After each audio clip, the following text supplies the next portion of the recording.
Hey guys, welcome back to my channel. My name is Gabby and today we're going to be starting another reading vlog. And you know, once again, as usual, this reading vlog didn't really go to plan, but I ended up reading 4 books for this reading vlog. Some of the books I read in this reading vlog were Book of the Month selections, some of them were not, but all of them were some of my most anticipated releases of the year. And so yeah, in this reading vlog, I'm going to be reading all 4 of these books here. Before we do jump into today's video, I wanted to say a huge thank you to Book of the Month for sponsoring today's video, and I'm very excited to be partnering with Book of the Month for the holiday season and giving away 2 6-month memberships for my US-based subscribers. So before we talk about the giveaway, let me tell you a little bit about Book of the Month. Book of the Month is a super popular and fast-growing online book service for readers. They provide a curated selection of new and early release books each month for members to choose from and deliver your choice of book right to your door in a bright blue box. Their mission is to promote new and emerging authors and help readers discover books that they love. Book of the Month is especially useful during a pandemic because you don't even have to leave your house. You get books delivered right to your door.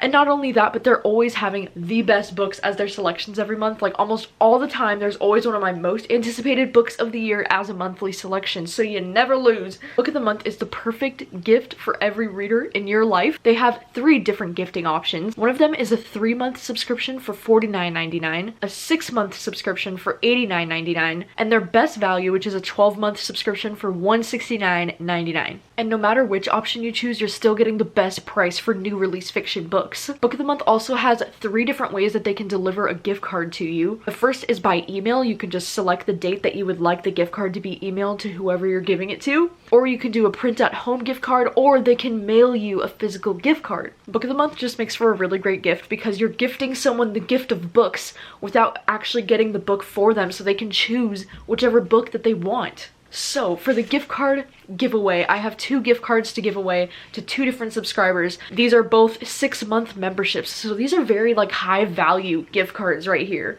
And what do you have to do to enter? Well, you have to live in the US, unfortunately. I'm sorry to international friends, Book of the Month is only in the US. And the second thing is be subscribed to this channel. I have a link down below where you can enter the giveaway. You just put in your name, put in your email so I can contact you if you win, and that's all there is to it. Just use the Google form in my description to enter on or before November 30th and enter for your chance to win one of these gift cards right here in my very hands. So that is all for the giveaway. That is all you need to know. Go ahead and enter. Best of luck to you. I will also have a link down below for Book of the Month's Instagram if you would like to check it out. So the very first book that I read for this video was The Invisible Life of Addie Larue by V.E. Schwab, which is actually a Book of the Month selection.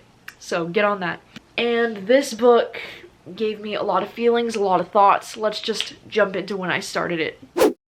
Hi, it's November 1st and I just needed to document my thoughts on Addie Larue because tonight I finished reading part 1, which was 87 pages in the beginning, and God, I knew I was gonna love this book. Like, I knew going into it that I was gonna love this book because everyone that I know has given it like 5 stars and everybody's raving about this book, and it has like a 4.4 something average on Goodreads right now, which is exceptionally high. But my God, I am obsessed with this book. I'm already calling it now. This is gonna be an all-time favorite for me.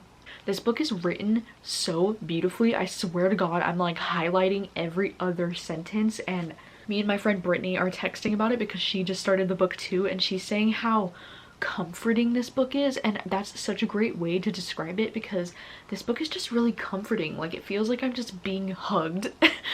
I don't even know how to explain what I'm trying to say, but I love it so much. The descriptions of New York are everything. I love that it takes place in New York partially because, oh my God, amazing the way it's describing the city. And it's just fascinating to hear about how Addie Larue gets forgotten by everyone she meets, you know, because I was like, how is this gonna work? Like, how does this actually happen? And actually seeing it happen and seeing people forget her literally seconds after they've talked to her, it's just crazy to think about. And it's weird too because like while I'm reading this, I'm thinking like, oh, this isn't my usual genre, because it does feel like fantasy sometimes, and it does feel very historical fiction at times, you know, because like her past chapters take place in like the 1600s.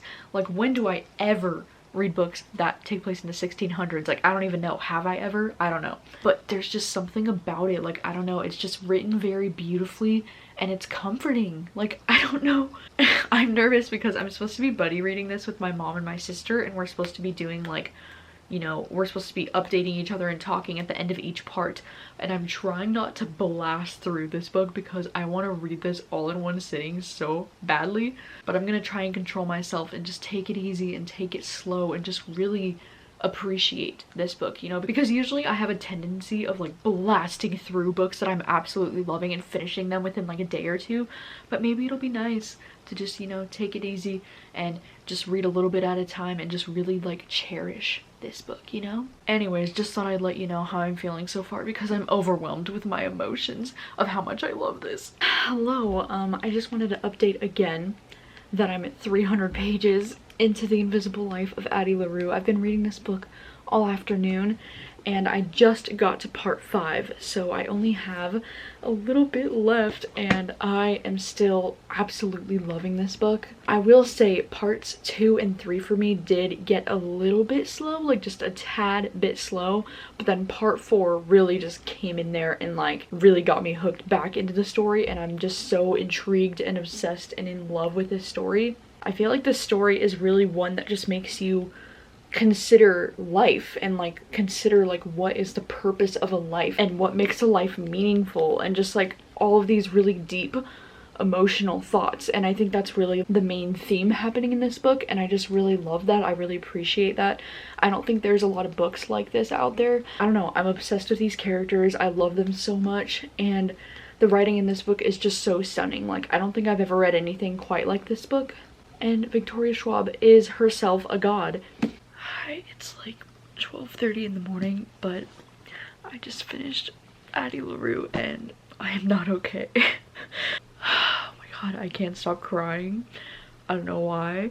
It's not even like that sad of an ending, but like there was just something about it. It just fucking hit. And oh my god, I keep imagining the song Cardigan by Taylor Swift. I keep imagining these lyrics for these characters, and oh my god, it's just gonna make me cry more. Like, I'm never gonna be able to listen to Cardigan again because I'm gonna think of this book and then I'm gonna cry. Oh my god, this book was so good. How am I supposed to like live after this? So I feel like I never fully explained my thoughts after finishing this book. I was just kind of a crying hot mess of tears. I feel like this is one of those books that you read and it just kind of changes your life and it makes you think about things in a different perspective. I just loved everything about this book. I loved it so much. I was talking with my friend Brittany about this book, and she was talking about how it made her feel nostalgic for something she's never experienced.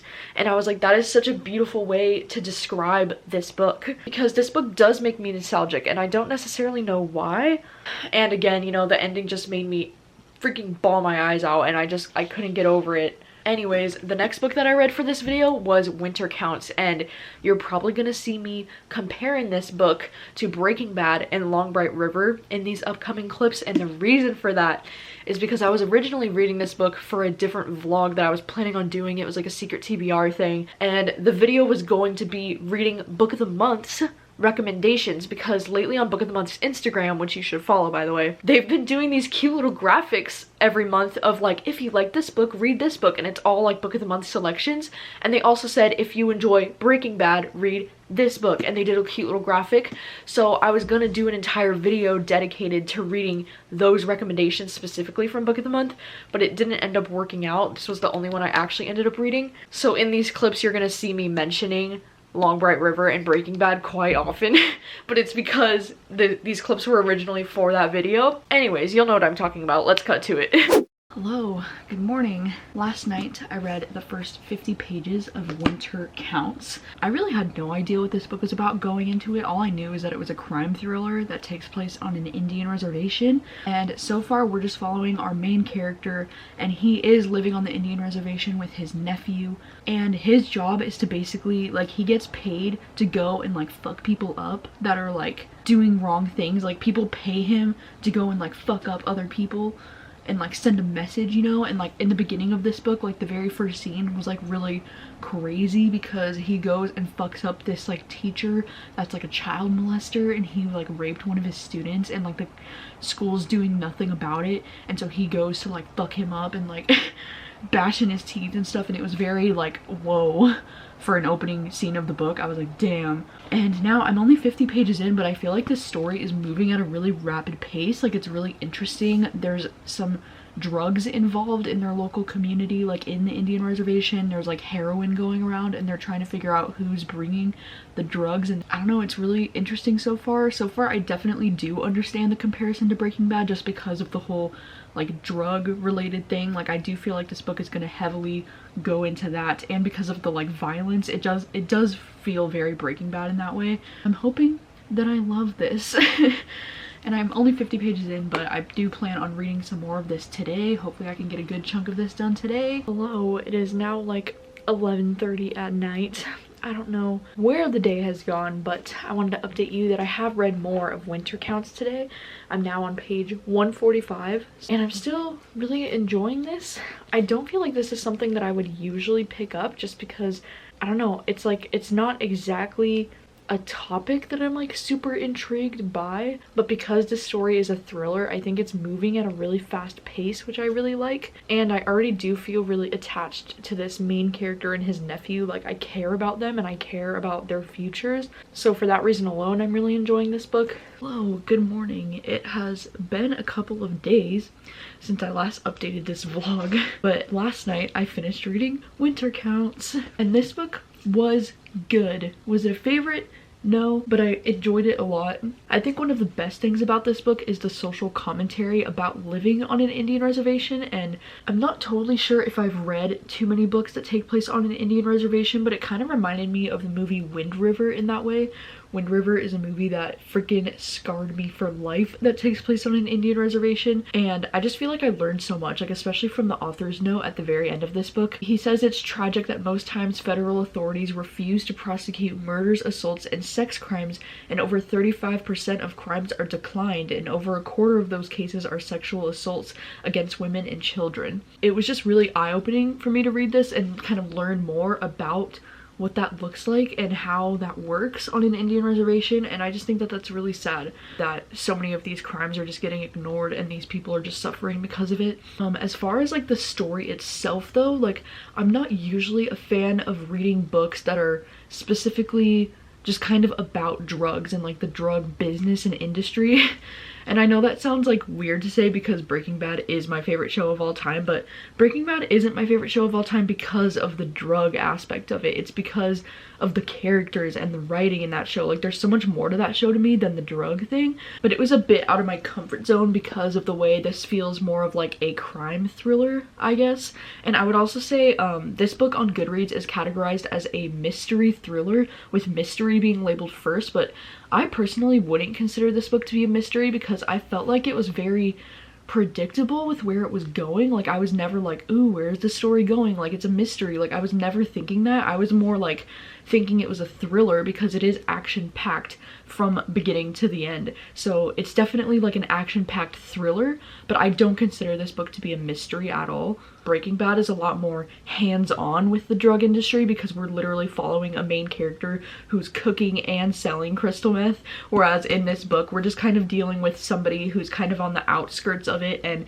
it's more about his nephew getting involved with these drug guys and just buying drugs from them and taking the drugs from them, and he's concerned about his nephew, so it's not really as involved, I guess, in the drug business as Breaking Bad is. And then as far as book of the month, comparing this book to Long Bright River, I do understand this comparison as well. Long Bright River is one of my favorite books of the year. I've read this book twice this year already, and I guess I do see the comparison in the sense that, again, we're following like a drug crisis situation, because in this book it takes place in Philadelphia where like the opioid crisis is getting out of hand, and so I can definitely see the comparison here. But I think the main reason why I loved Long Bright River so much is because of the story happening between the two sisters, because like there's a really strong sister relationship happening in this book, and that's just not the case for Winter Counts, so that's why I think I loved this one so much more. And because the writing in Long Bright River is absolutely gorgeous. This one feels more like literary fiction and like slow burn mystery and not as much of a thriller, whereas this one doesn't really feel like literary fiction or mystery. It just feels like an action-packed thriller, and the writing in this one is fine. Like I didn't have any issues with it, but it's definitely not like anything profound and beautiful, you know. It's just your average thriller, I guess. So I don't really think I would compare this book to this one either. But I think I'm gonna end up giving this one 3.5 out of 5 stars. It's still a really interesting thriller with some very thought-provoking conversation about living on an Indian reservation, and I do think it's important just to read for that reason alone. Hello. Good morning. It looks kind of dark in this room, but it's not really dark. It's just kind of cloudy and rainy today. It's been like over a week since I've updated this vlog. I no longer know what this vlog is. Oh god, allergies are crazy today. Anyways, I just wanted to let you know that I got Layla by Colleen Hoover in the mail yesterday. Anyways, the publishers were so kind enough to send me a copy of this book, and this is like a final copy, and this book doesn't come out until December, so like how freaking cool is that? Oh my god. And this is one that I'm pretty excited about because it's Colleen Hoover's first like paranormal romance. I don't even know really what it's about, but I started it last night and I'm 56 pages into it, and so far I'm like not enjoying it too much, unfortunately. I mean, I'm hoping things turn around. I'm gonna try to read a lot of this today, maybe even finish it today, so I'm hoping that things turn around, but so far I'm just not really enjoying it. I feel like both of the main characters are really just like dull. The writing just isn't that great. Like some of the writing has been so cringy, because like our main character in this book, his name is Leeds, and he's doing the whole like Layla's not like the other girls kind of thing that's just like ugh, really freaking annoying, and just describing her as like so sexy, and like he literally can only describe her as like erotic, like she's just so sexy all the time. Oh my god, she's so sexy, she's not like the other girls. That's just kind of annoying, but I am curious to see where it's going, because it's doing this like timeline thing where it's going back and forth, and so I'm still gonna read it. I'll still figure out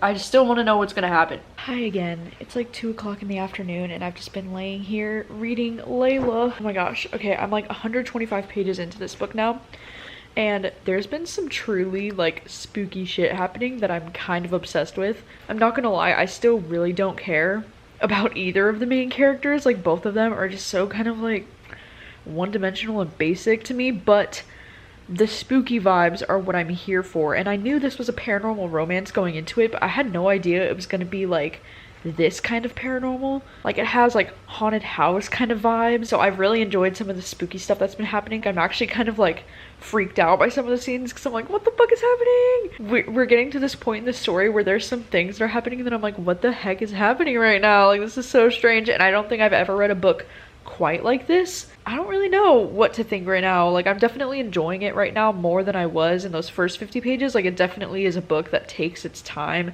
to get moving, if you know what I mean. I'm really curious to see where this goes because I have no idea what the fuck is happening. Hank is just laying with me over here. He's just chilling.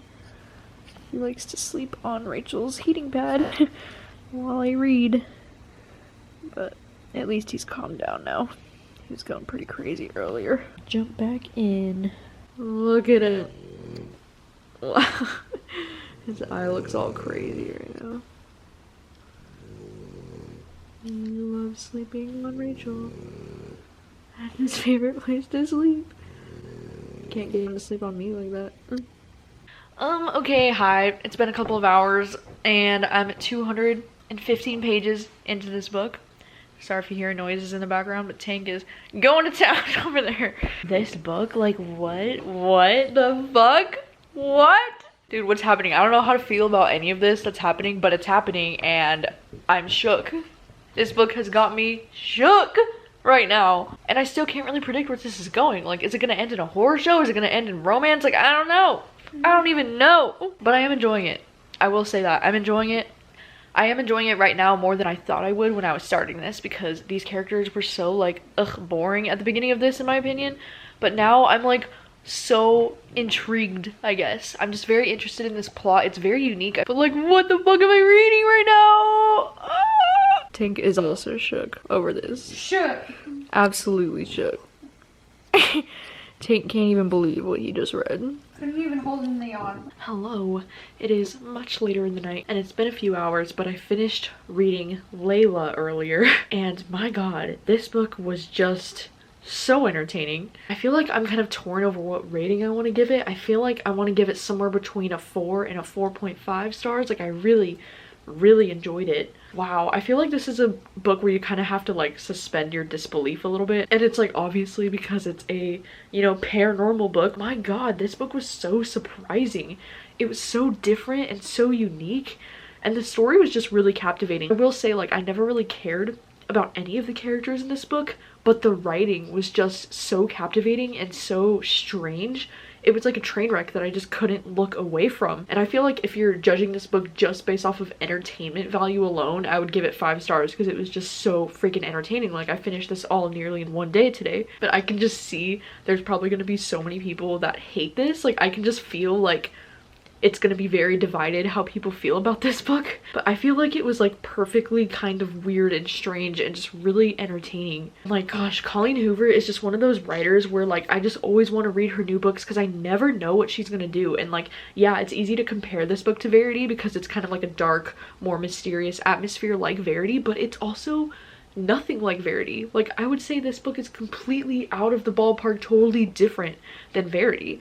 Like, Verity is more like psychological thriller to me, and this is like straight up ghost story, paranormal, weird romance kind of still, but I don't know. I don't really know how to describe this. I think it's best jumping into this book knowing absolutely nothing. Like, don't even read the description, just go in knowing it's gonna be paranormal and weird. Just have the best time. Like, even if you don't typically read Colleen Hoover, I still think this one is like really interesting, and it's so different from her other stuff. I feel like that's one of the best things about Colleen Hoover's books is that none of her books feel similar to me. Like, they all just feel really unique and different, and I love that because you never know what you're gonna get. But this one was definitely a hit for me, and I was kind of nervous, you know, after that beginning. I was thinking I wasn't gonna like this, but I'm very happy to report this is a very interesting book, really unique. I'm just really curious to see everyone else's take on it because I don't think I would disagree with people that hate it because I could totally see reasons for hating this.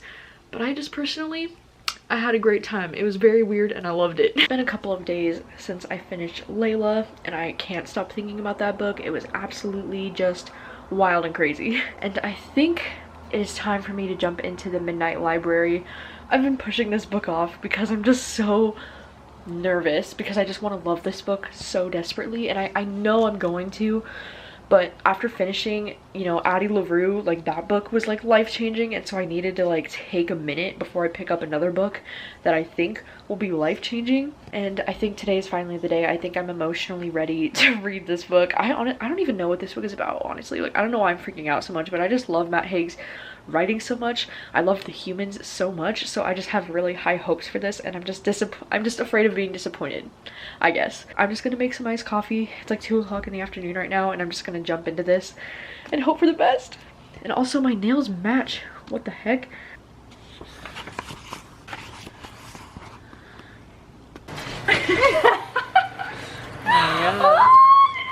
Reach the counter now. Making some dinner. Woo! That's bacon going into a hot pan. Wow! Rachel's chefing it up over here. Oh my god. Yes. Gosh, the finished product. It's beautiful. My sister's been a watching chef. too much Hell's Kitchen. It's all about the garnish and how you plate it. Man. See, if I was on Hell's Kitchen, this would give me minus 3,000 points. Real adulting is when you don't have any clean cups left, so you have to use mugs for your Coke. It's luxurious. I mean, we would just drink it out of the can, you know, but these cans are still warm because I just bought this like a few hours ago.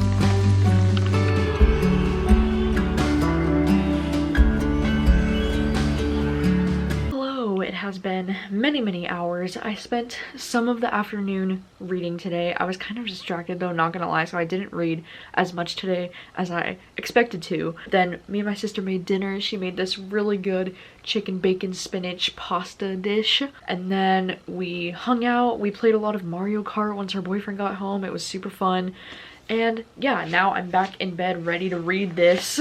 I did manage to get to page 98, so I did get through like a reasonable chunk today. It's so weird, this UK edition, like the naked hardcover is just like, it's just the book. It doesn't have any like text on it, even on the spine, which is pretty unique. Anyways, I pretty much jumped into this book blind. Like, I had no idea what this book is even about, and I'm very surprised to find out that this book has one of my favorite things in the world, like happening in it. And this isn't a spoiler or anything because it's the basic premise of the book, I just didn't even realize, but it involves like alternate realities, kind of. We're following this girl Nora, who's the main character, and right at the beginning of this book she kills herself. There are definitely trigger warnings in this book for not just suicide but also like depression and suicidal thoughts and things like that. It's very heavy and depressing. So right after she kills herself, she wakes up at this place called the Midnight Library, and she doesn't know where she is, and they basically explain to her that the Midnight Library is this place that's in between life and death, and that all the books on the bookshelves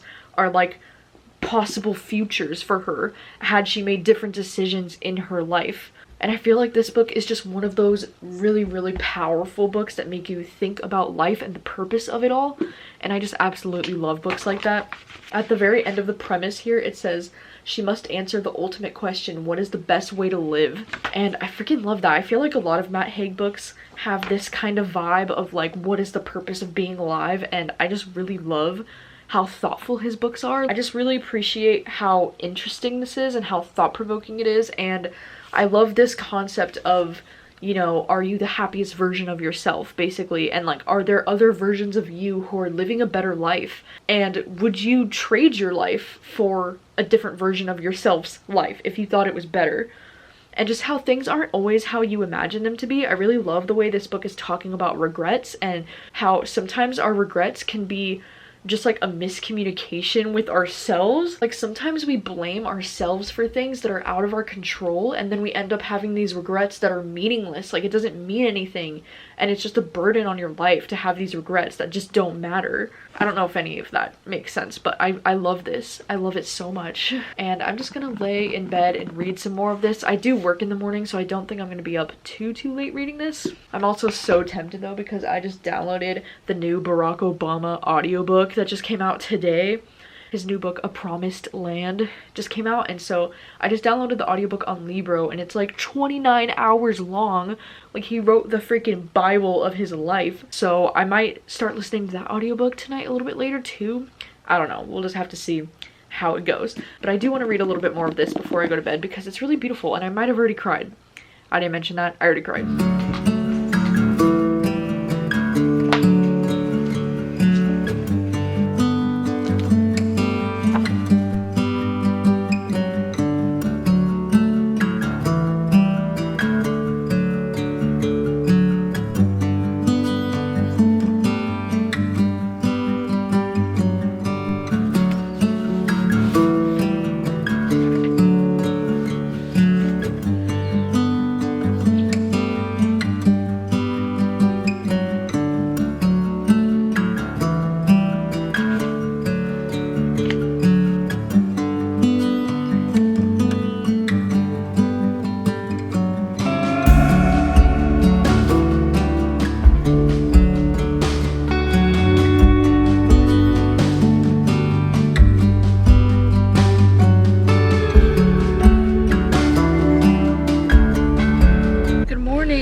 It is the next morning. I'm on the way to work, and last night I read up to page 200 of the Midnight Library, and I'm really loving this. It's making me emotional.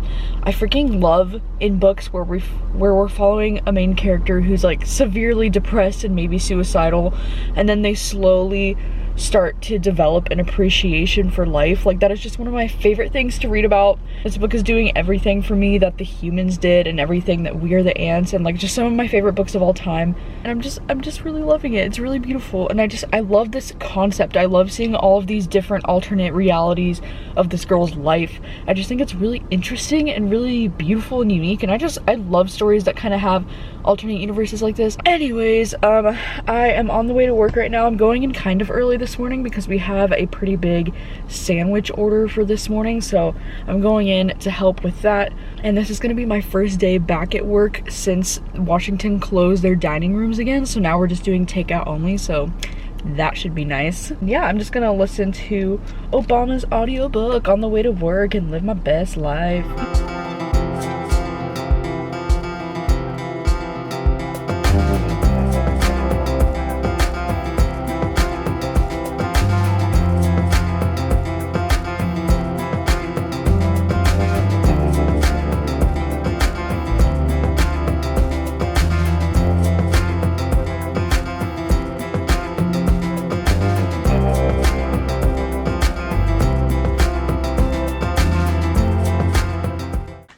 lastly, here we are. We've come to the end. Tonight, I got home. I finished the Midnight Library. It's late now. It's almost midnight. This book was stunning. This book was heartbreaking. This book was beautiful. This book kind of has similar vibes to me as like Addie Larue. I feel like if you really loved Addie Larue, you need to check out the Midnight Library because the vibes are definitely there. It's like a woman that's been through a whole lot of shit and doesn't really see the purpose of living anymore, but then all of a sudden starts to build an admiration towards life, is like kind of the vibe I get from both of these books. And this book was just wonderful. It was fabulous. I freaking cried at the end so much. Like, I guess I just thought about, you know, because like this book kind of has the same message about some of my other favorite books of all time, and the message is that, are you the happiest version of yourself? And that was one of my favorite things from the book Dark Matter by Blake Crouch. It was one of my favorite things in Maybe in Another Life by Taylor Jenkins Reid. Like, so many of my favorite books of all time ask this question, and it's, are you the happiest version of yourself? And books that kind of make you actually consider that and maybe see the different versions of yourself, like that shit just really gets to me. I don't know, it's just really beautiful, and I guess that's something that I often think about, like, are there alternate versions of myself that are living a better life? And it's like, what do you mean by better? Like, are they happier? Are they more fulfilled? Not that I'm not like happy with my life, but it's just like, it's deep shit, you know. It makes you think. It's like, what if I had made one different decision? How different would my life be? And I just really love books that kind of talk about how every single decision you make matters and how your life could be so different based off of one little thing. It's just very, very thought-provoking. Like, this is definitely a book that I'll be thinking about for a really long time, and I loved it so much. It's an easy 5 out of 5, definitely one of my favorites of the year. I will say though, out of these two, I definitely preferred Addie Larue, just because I feel like I got more emotionally attached to Addie as a main character as opposed to Nora in this book. I feel like as much as I loved this book, I don't feel like I ever totally connected with Nora. Like, I don't know, there was just never a moment where I like felt like I knew her character, if that makes sense. Like, I don't know. But regardless, I mean, this is still one of the best books that I've ever read. Like, I loved it so much, and this book is definitely more like, I love it for the concept and the idea of it and the plot as opposed to the characters, whereas Addie Larue just has it all. Like, I love these characters so much, but this book didn't have any characters that I was like, I love that character, you know? I guess that's all I'm trying to say. But, you know, with Matt Haig, it's like, I think that's just kind of maybe his style, because in The Humans, I also feel the same way, that I don't really have any strong attachment to any of the characters in that book. I just really love the idea of it, the plot, it's funny. Whereas this book is kind of more darker and more serious than The Humans, but it kind of has like a similar vibe to The Humans, because it's like, what is the point of our existence? So yeah, those are my thoughts. I loved it. I loved it so much. I am so very surprised by all of these books. I enjoyed everything that I read for this vlog, but I do feel like these are perfect reads for this time of year. They're both just very cozy and thoughtful and will make you emotional, probably. That's all. That's the vlog. So thank you so much for watching, and please don't forget to enter the giveaway if you want to get a Book of the Month gift card. Just put your name, put your email in the Google form, and I will contact you if you win. And yeah, if you've read any of these books, please let me know your thoughts as always, and thank you guys so much for watching, and I will see you very soon with a new video. Bye.